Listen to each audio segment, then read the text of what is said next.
May 31, 1962. The world watches as Adolf Eichmann, architect of the Holocaust, faces execution. His ashes are deliberately scattered across the Mediterranean. No grave, no shrine, no memorial for followers to worship. Case closed, right? Justice served, evil defeated, family destroyed by shame. But here's what they didn't tell you. Within months, 3 of his sons were building bombs and plotting to attack Jewish children. This is the disturbing true story of what happened to the Eichmann family and why their father's ideology refused to die with him. Before we expose how these sons transformed from fugitives into terrorists, hit subscribe if you want to understand the dark psychology of how extremist beliefs survive across generations. After Adolf Eichmann escaped Europe in 1950 using Vatican escape routes, he didn't disappear into some remote jungle hideout.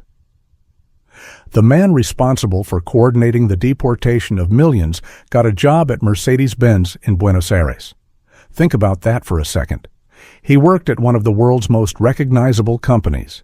He socialized openly with Argentina's massive German expatriate community, attending social gatherings and shaking hands as if the Nuremberg trials were happening on another planet.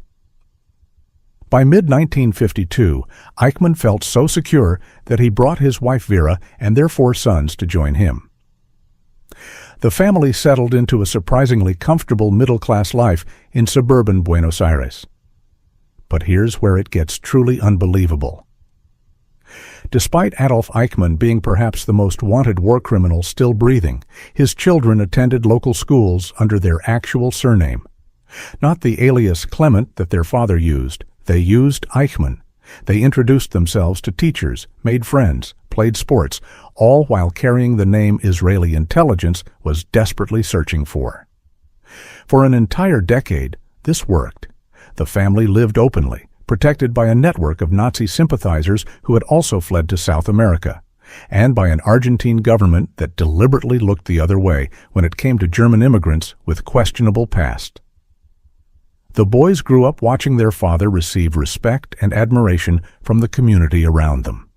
They absorbed a twisted lesson. What their father had orchestrated wasn't shameful. It was something to be proud of. At least, that's what everyone in their insulated world seemed to believe. This protected bubble shaped the sons in ways that would only become clear after their father's dramatic capture. They weren't raised to feel guilt about the Holocaust. They were raised to see their family's role in it as honorable, even heroic. But this carefully constructed life had a critical vulnerability, and his name was Klaus. The eldest Eichmann son had inherited all of his father's arrogance, but absolutely none of his survival instincts. In the late 1950s, Klaus started dating a teenage girl named Sylvia Hermann, attractive, German-speaking, exactly the type of girl he wanted to impress. What Klaus didn't realize was that Sylvia's father, Lothar Hermann, was a Holocaust survivor. He had escaped Germany before the full horrors began, but not before the Nazis had blinded him during a vicious beating. Now he lived quietly in Buenos Aires, raising his daughter in the same German community that unknowingly sheltered the Eichmanns. One evening, Klaus came to the Hermann home for dinner. Eager to impress his girlfriend's family, he began boasting about his own father. He revealed that Ricardo Clement wasn't really Ricardo Clement at all, but rather a high-ranking Nazi official who had held an important position during the war. Klaus bragged about what his father had accomplished, speaking with obvious pride about his wartime activities. Lothar Hermann sat at that dinner table, blind but absorbing every single word. He couldn't see the young man casually boasting about genocide, but he heard everything, and he immediately understood the significance. After Klaus left that night, Lothar began making careful inquiries.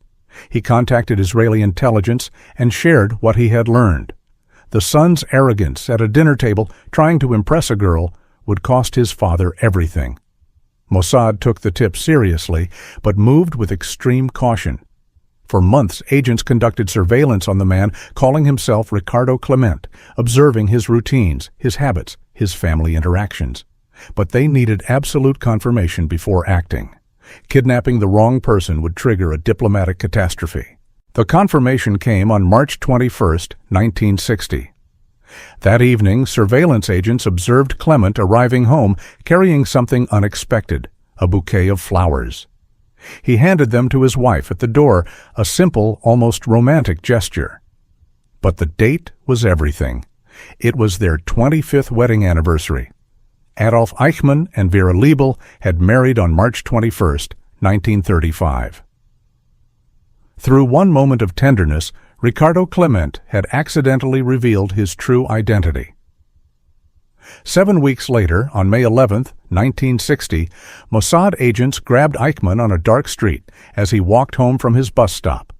They forced him into a waiting vehicle and transported him to a safe house where he remained hidden for 10 days before being smuggled onto a plane bound for Israel, disguised as an injured El Al crew member. For the first time ever, a Holocaust perpetrator would face judgment not from Allied military tribunals, but from representatives of the people he had tried to systematically annihilate.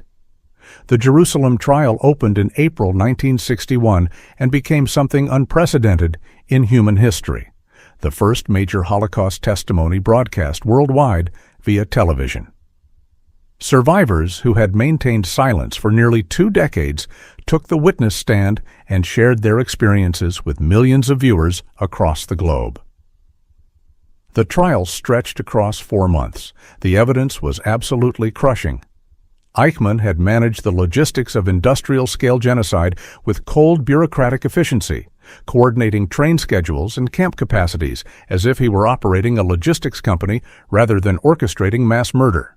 His defense, that he was merely following orders, just another cog in a massive machine, convinced nobody. On December 15, 1961, the court convicted Adolf Eichmann on 15 separate counts, including crimes against the Jewish people and crimes against humanity. His family submitted a joint clemency appeal begging Israel to spare his life. The appeal was rejected. But Israel granted one extraordinary concession. They allowed Vera a secret final prison visit. Foreign Minister Golda Meir personally imposed strict conditions, 24 hours maximum, followed by immediate departure from Israel. Vera traveled to Ramla prison and spent precious time alone with her husband in his cell. What they discussed during those final hours remains unknown. She never spoke of it publicly, and no record of their conversation exists. On May 31, 1962, at precisely 1 minute past midnight, Adolf Eichmann was hanged at Ramla prison. He remains the only person ever executed by the State of Israel. His body was cremated within hours. His ashes were scattered in the Mediterranean Sea, beyond Israeli territorial waters. The Israelis had planned every detail meticulously. No grave that could become a pilgrimage site, no remains that extremists could venerate, no physical location where neo-Nazis could gather and pay tribute. They had eliminated every conceivable path to martyrdom and erased every possibility of a physical legacy. But they hadn't accounted for the sons. What happened next defies everything you would expect from a family marked by the most publicized Nazi trial in world history. You might assume they retreated in shame, changed their surnames, and tried to vanish from public view. You would be completely wrong. Within months of the execution, 3 of the 4 Eichmann sons doubled down on their father's ideology in ways that shocked even Argentine authorities who had seen plenty of Nazi sympathizers. Klaus and Horst formed an active neo-Nazi terror cell in Buenos Aires, recruiting like-minded young extremists and accumulating weapons. Police surveillance of the Eichmann residence revealed swastika flags displayed openly in their windows. Horst wore a Nazi armband inside the house, as if World War II had never ended. The brothers manufactured Molotov cocktails, stockpiled firearms, and distributed propaganda throughout the German immigrant community. They weren't simply honoring their father's memory, they were actively continuing his mission.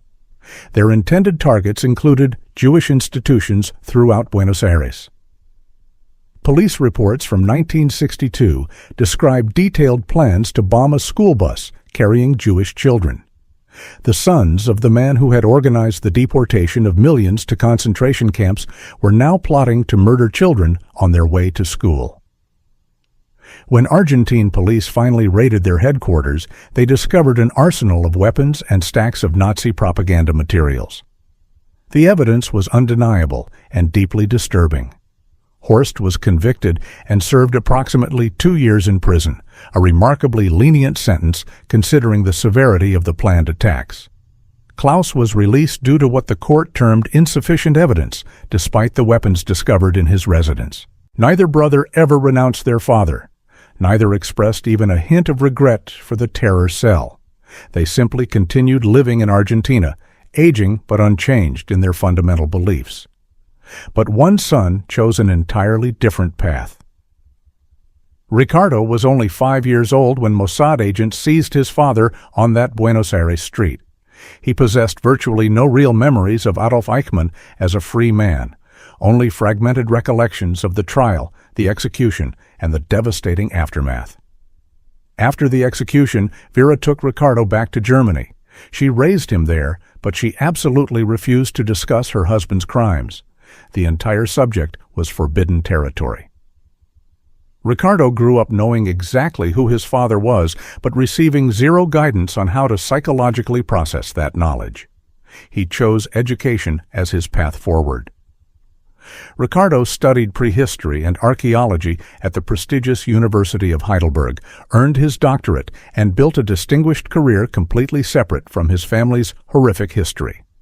Eventually, he became director of the Orient Department at the German Archaeological Institute in Berlin, a highly respected position in one of Europe's premier research institutions. In 1995, Ricardo gave an interview to Israeli newspapers that stunned his entire family.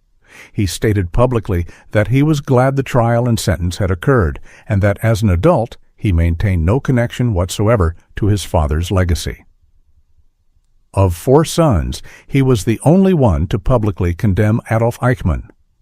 Klaus died in Germany in 2015 from Alzheimer's disease. Throughout his entire life, he never spoke a single word against his father.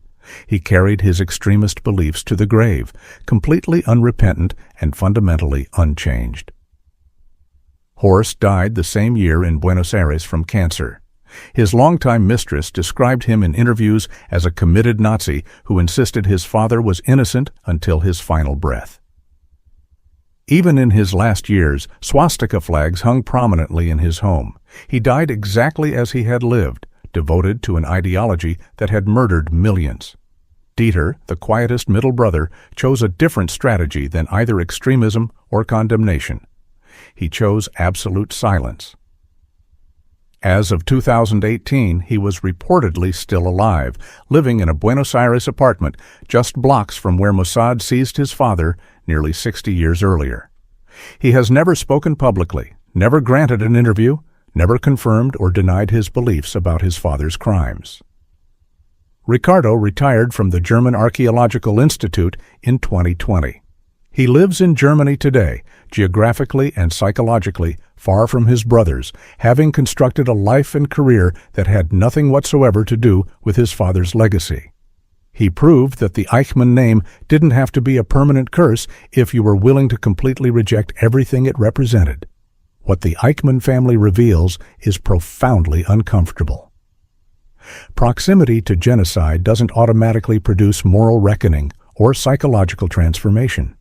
The sons who lived longest with their father, who absorbed his worldview during their psychologically formative years, became the most radicalized.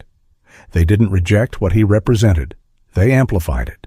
The son who barely knew him, who was too young to remember him as anything but a defendant in a glass booth, was the only one capable of condemning him. Adolf Eichmann's ashes are somewhere in the Mediterranean, scattered so thoroughly that absolutely no physical trace remains. The Israelis succeeded completely in denying him a tangible grave or memorial site, but his family proved something that should deeply trouble all of us. Ideas are far harder to scatter than human remains. Beliefs don't dissolve in seawater. Hatred transmits from generation to generation through casual dinner table conversations, through young men bragging to impress girlfriends, through flags hung defiantly in living rooms. The Eichmann sons were given every conceivable opportunity to choose differently. They could have rejected their father's catastrophic legacy, as Ricardo eventually did. Instead, 3 of them chose to carry it forward, to construct bombs, plan terrorist attacks, and keep the faith. The man who organized the trains to Auschwitz raised sons who wanted to bomb school buses carrying children. That's the deeply uncomfortable truth about extremist legacies.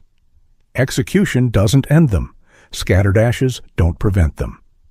The only force that stops ideology from metastasizing across generations is the individual choice to reject it.